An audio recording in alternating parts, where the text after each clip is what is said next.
আসসালামু আলাইকুম, আশা করি সকলেই ভালো আছেন। আজকে Adobe Illustrator 22 নম্বর ভিডিও। আজকে আমরা দুইটা জিনিস দেখব। এক হলো আমাদের যে একটা ফন্ট, এটাকে আমরা অল্টার সাব দিয়ে চাইলে ডাবল করতে পারি। ফন্ট লেখা তো আসলে আমরা বুঝি, বা আমি আরেকবার লিখে দেখাচ্ছি। এখানে আমরা টাইপ টু লিখে আমরা এখানে যেটা লিখবো সেটাই হয়ে যাবে। MD Shuvo Kazi। আচ্ছা, এটা কিন্তু প্রত্যেকটা ওয়ার্ড যদি বলেন এই একটা ওয়ার্ড, সরি, এই এই এই একটা ওয়ার্ড, এবার এই একটা ওয়ার্ড, এই একটা ওয়ার্ড, আমাদের প্রত্যেকটা ওয়ার্ডের প্রথমটা বড় হাতের কিভাবে হবে, এইটা পুরোটা সিলেক্ট করা অবস্থায় টাইপ টু লিখ দেবো। টাইপ টু লিখ দিয়ে চেঞ্জ কেসেসে ক্লিক দিয়ে লোয়ার কেসেস, এই যে লোয়ার কেসেস দেওয়া মানে সবগুলো অক্ষর ছোট হয়ে যাবে, মানে ছোট হাতের অক্ষর হবে। আবার যদি টাইপ টুলে যে চেঞ্জ কেসেসে ক্লিক দিয়ে যদি টাইটেল কেসেস দিলে প্রত্যেকটা টাইটেল মানে প্রত্যেকটা ওয়ার্ডের প্রথম অক্ষরটা বড় হাতে রয়ে যাবে। যেমন এদিকে এম বড় হাতে রয়েছে, আবার শুভর এস বড় হাতে, কাজীর কে বড় হাতে রয়েছে। হ্যাঁ, আমরা যদি আবার টাইপ টুলে ক্লিক দিয়ে কেসেসে যাইয়া সেন্টার কেসেসে যদি ক্লিক দিয়ে সব সেন্টার হয়ে যাবে। হ্যাঁ, তারপর আমরা টাইপ টুলে যাই কেসেসে ক্লিক দিয়ে যদি আপার কেসেসে দিই তাহলে সব হাতের লেখা বড় হাতের হয়ে যাবে। আচ্ছা, এটা তো আমরা পাইলাম। এখন এটাকে আমরা মাঝখানে আনলাম, দুইটাকে আলাদা সিলেক্ট করে দিলাম। আচ্ছা, এটাকে যদি এখন আমরা করি টাইপ টুলে যে যদি যে ক্রিয়েট আউটলাইন, আমরা যদি আউটলাইন করি তিনভাবে আমরা আউটলাইন করতে পারি। এখানে আমরা এই যে এখানে যে আছে, এই যে টাইপে যে ক্রিয়েট, সরি, এটা সিলেক্ট করা অবস্থায় টাইপে যে এই যে ক্রিয়েট আউটলাইনে ক্লিক দিলে আমাদের এই লাইনটা আউটলাইন হয়ে যাবে।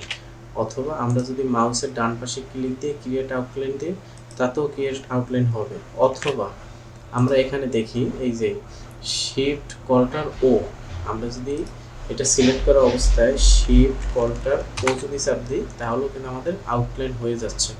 এখন চাইলে আমরা একটাও ধরতে পারবো। এই যে আমরা একটা ধরছি, হ্যাঁ, আমরা এই আবার একটা ধরছি, এই একটা ধরলাম। এখন কিন্তু এখানে কিন্তু আর লেখা হবে না, যেমন এটাই কিন্তু লেখা হবে। এই যে সিলেক্ট করছি, এখন চাইলে আমি আবার এখানে লিখতে পারতেছি, কারণ এটা আছে যাইয়া সিলেকশন টুলে আছে। হ্যাঁ, সিলেকশন টুলে আছে, বাট ক্রিয়েট আউটলাইনে নাই। আউটলাইনে যদি থাকতো তাহলে আমরা লিখতে পারতাম না, বাট অন্য কিছু করতে পারতাম। এটা কিন্তু আউটলাইনে আছে, এর জন্য আমরা লিখতে পারবো না, বাট সিলেক্ট করে চালাইতে পারবো, অথবা করতে পারবো, বা একটা সিলেক্ট করতে পারবো। আবার যদি পুরোটাকে সিলেক্ট করে যদি আমরা যদি এখান থেকে ভেঙে দিই এই যে আনগ্রুপ, তাহলে আমরা প্রত্যেকটা আনগ্রুপ এই যে প্রত্যেকটা অক্ষর এর জন্য আলাদা লেয়ার হয়ে গেছে। এই যে এই লেয়ার, এখন যদি এইটা ক্লিক দিই এইটাই হবে, এইটা আর আসবে না এরকম। আবার যদি সম্পূর্ণ সিলেক্ট করে যদি গ্রুপ করে দিই, কীভাবে গ্রুপ করবো, সব সিলেক্ট করবো, কলটার চাপ দিয়ে জি চাপ দেবো, জি, সব গ্রুপ হয়ে গেছে। এখন একটা চাইলে আবার ধরতে পারবো।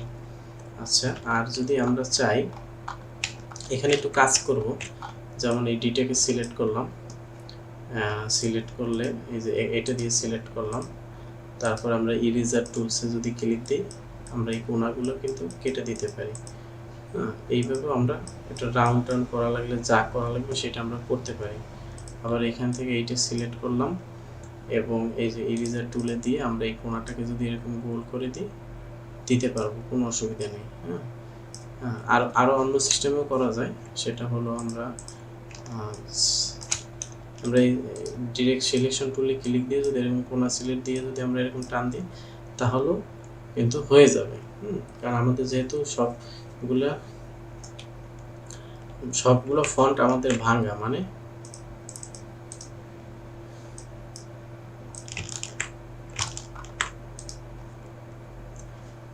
ক্রিয়েট আউটলাইন করা, এর জন্য ক্রিয়েট আউটলাইন করে এর জন্য আমরা এটা করতে পারবো। আচ্ছা, আশা করি এটা বুঝাতে পারছি। তো এটা এইভাবে করে, অথবা আমরা আরও চাইলে এরকম সিলেক্ট করে আমরা চাইলে এখান থেকে সিজার টুলস নিয়ে আমরা সিজার টুলসে কাটবে না। আচ্ছা যাই হোক, এইভাবে আমরা করতে পারি। অথবা আমরা ডিরেক্ট সিলেকশন টুলে ক্লিক দিয়ে এটাকে আমরা সিলেক্ট করলাম। সিলেক্ট করে যদি আমরা এখানে একটা বর্ডার কালার দিয়ে দিই আর ভিতরে ফন্ট কালারটা যদি আমরা নান করে দিই, তাহলে এই একটা ডিজাইন তৈরি হয়ে গেল। হ্যাঁ, এটা এভাবেও আমরা উল্লেখ করতে পারি। আচ্ছা, আশা করি এই দুইটা আমি বুঝাইতে পারছি। এখন এই দুইটাকে আমরা সিলেক্ট করব। সিলেক্ট করে অল্টার চাপ দিয়ে এটাকে ছোট করে এইখানে রাখলাম। এখন আমরা আরেকটা কাজ দেখব,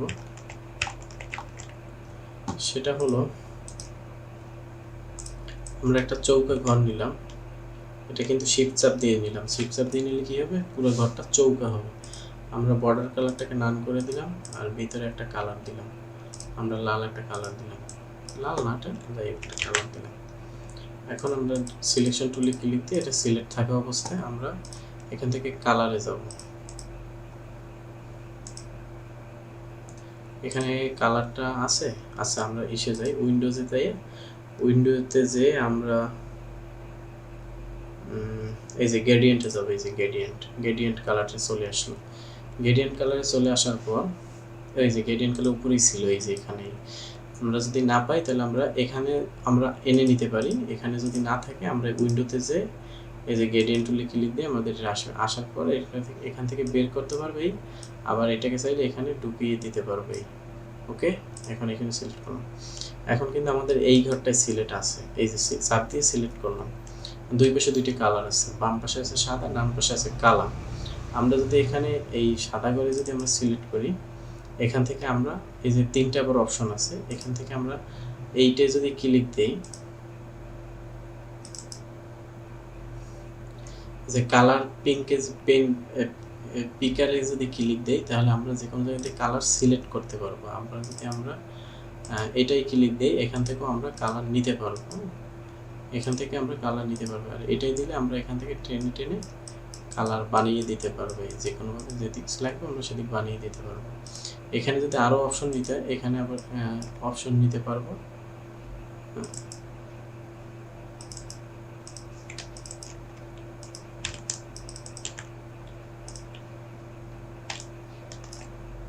এটা কীভাবে আমরা অপশনটা নিব, এটার উপর সিলেক্ট দিয়ে অল্টার চাপ দিয়ে এরকম একটা ডাবল নিব, আবার অল্টার চাপ দিয়ে আরটা নিলাম, এইভাবে আমরা নিতে পারবো। হ্যাঁ, এইভাবে যদি আমরা নিই, নিলে সম্ভব। এখানে আমরা লাল লাল কালার করে দিলাম আর লাস্টে আমরা কালারটাকে অন্য একটা কালার দিয়ে দিলাম। আবার যদি আমরা এটা ডিলিট করতে চাই, এখানে ক্লিক দিলাম। এবার যদি আমরা এইটা এই যে ডিলিট স্টপে যদি ক্লিক দিই, তাহলে ডিলিট হয়ে যাবে। আবার অথবা এটাকে যদি নিচে টান দিই, তাহলে কিন্তু আমরা ডিলিট কিন্তু পাচ্ছি। হ্যাঁ, এটা এইভাবে করে। আবার যদি এটাকে আমরা দেখা যায় 45 দিয়ে যদি দিই, এখানে ওকে দিই, এরপর 45 ডিগ্রি অ্যাঙ্গেল হয়ে গেছে। এখন যদি আমরা এখানে মাইনাস চিহ্ন দিয়ে যদি 45 দিয়ে এন্টার দিই, তাহলে উল্টা দিকে আবার হয়ে গেল। এখন এই দুইটা কালার যদি ঘুরাইতে চাই, তাহলে আমরা এখানে রিভার্স গার্ডিয়ান টুলে যদি ক্লিক দিই, কালারটা ঘুরে গেল। আবার ক্লিক দিলে কালারটা আগের মতো স্বাভাবিকে চলে আসলো। এখন যদি আমরা এখানে রেডিয়াল গ্রেডিয়েন্ট টুলে যদি ক্লিক দিই, এটা মাঝখানে চলে আসলো। আমার কালারটাকে মাঝখানে চলে আসলো। এখন এখান থেকে যদি আমরা কালার পরিবর্তন করতে পারি একই সিস্টেমে, এখানে যদি রিভার্স গার্ডিয়ানে ক্লিক দিই, আবার সেটার বিপরীত উল্টো হবে। কালারটা এখন ভিতরে গেছে, বাইরে হলুদ। আবার এরকম ক্লিক দিলে কালার বাইরে, হলুদ ভিতরে। ওকে, আর এটা হচ্ছে কি ফ্রি ফর্ম গার্ডিয়ান্ট। আচ্ছা, ফ্রি ফর্ম গার্ডিয়ান্টে যদি আমরা ক্লিক দিই, তাহলে এটা চারপাশে চারটে কালার আসছে। এখানে যদি আমরা ক্লিক দিই, তাহলে এটা কালার। আমরা এইখানে যদি ডাবল ক্লিক দিই, এইখানে একটা কালার, এখানে দিলে এইখানে একটা কালার, এইভাবে করতে পারি। অথবা এখানে এসেও আমরা কালার দিতে পারি। হ্যাঁ, এখান থেকেও আমরা কালার চাইলে করে দিতে পারি। ওকে, আশা করি বুঝতে পারছি। তা আজকের ভিডিওটি এই পর্যন্ত। দুইটা কাজ দেখেন, তারপর যদি আপনাদের কোনো অসুবিধা হয়, আমাকে কমেন্ট বক্সে জানাবেন। অবশ্যই আমরা আপনাকে লাইভে এনে জিনিসটাকে সমাধান করে দেওয়ার চেষ্টা করব। ইনশাল্লাহ সবাই ভালো থাকবেন। আসসালামু আলাইকুম।